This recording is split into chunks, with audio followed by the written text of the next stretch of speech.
temporal word. Temporal. May simula at may wakas. So bahagi noon na kung saan ay nakita natin natin tayo lahat ay daranas ng kamatayan ng nalaman sa mundo. Bahagi rin noon na kung saan ay pinaalala sa atin ng buong kapal na kinakailangan natin paghandaan ang kahalagaan ng alinawa makita natin sa pagdiriwang natin sa linggo, pagdiriwang natin ng Kristong Hari, sa Jesus ang nagahari sa atin. Kaya kinakailangan natin yung buhay natin ay nakasalalay sa paghahari ng ating Panginoong Heso Kristo. Makita na tayo ay tumutugon sa panawagan ng buong kapal, tumutugon sa kanyang mga utos, gumaganap ng kanyang mga tungkulin, at bahagi yun na kung saan ay tulad na pinamani ko sa atin sa Ebanghelyo natin na alin, na higit tayong magtiwala sa Diyos, na kahit na anong oras darating ang kamatayan, tayo naniniwala na kaya maliwanag na ipinamanig na Jesus. Huwag kayong mabalisa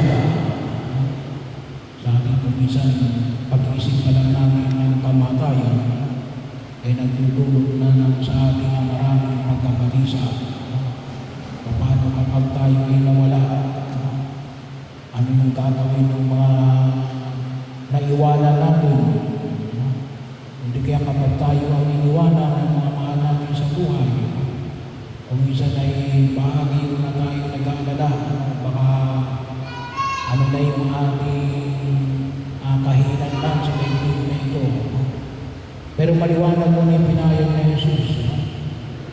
Ano yung paanyaya na pinahayag sa atin? Huwag kayong mabalisa. Bakit? Magtiwala tayo, manalig tayo, pinanghangin yan, manalig kayo sa Diyos, manalig kayo sa akin. Bakit? Sapagkat maraming silid sa bahay ng aking Ama. Kasi ang tulog na Jesus, ang tulog na Jesus ay aking buhay. At hindi lang basta buhay na ilalagay namin sa daigdig na ito. Buhay na ganap at kasiya-siya. Kaya yung kanyang mga turo, yung kanyang mga aral, kaya ang sinasabi na ito yung gawin ninyo, huwag kayong magnanakaw, huwag kayong mangangalunya, bakit ay kayo ay maguguluhan lamang ang inyong buhay.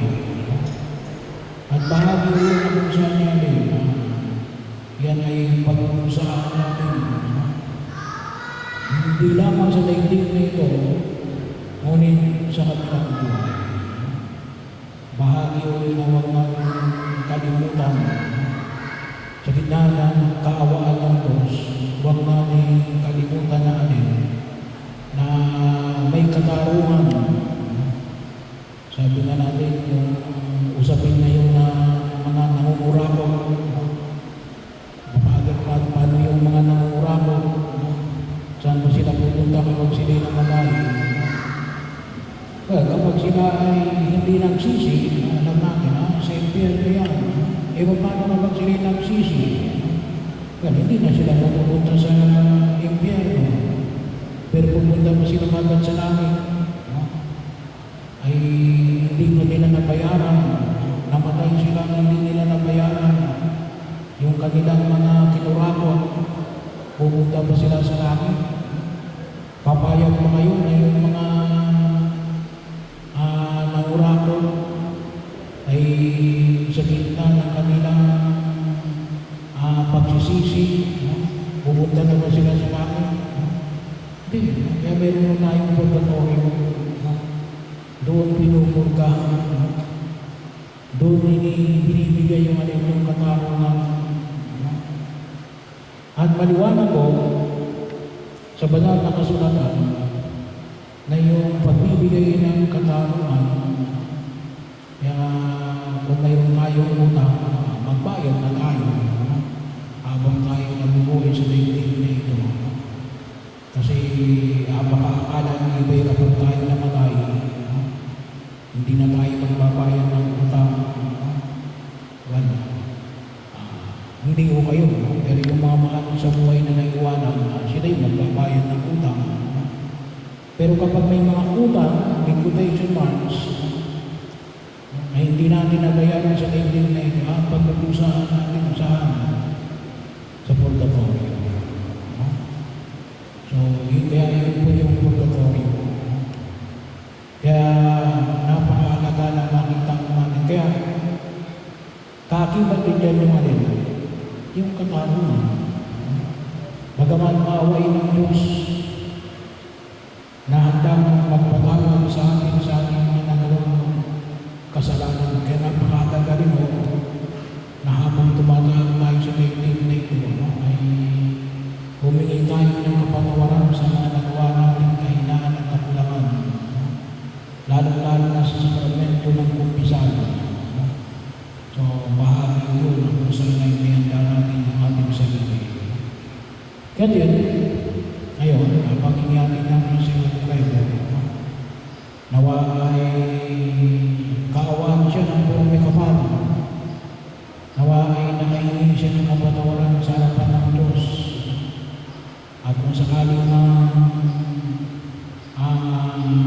may mga hindi pa siya na ibibigay na hinihingi ng katarungan, nawa yung aming mga panalangin na yung makatulong para maibigay niya yung hinihingi ng katarungan. So, sa ganitong kaisipan, maging maliwanag sa amin natin na inihanda ng Diyos na nais yung alin tayo makasama niya doon sa kanyang kaharian. At kung sakaling mayroong kahinaan at kakulangan, ay handa rin tayo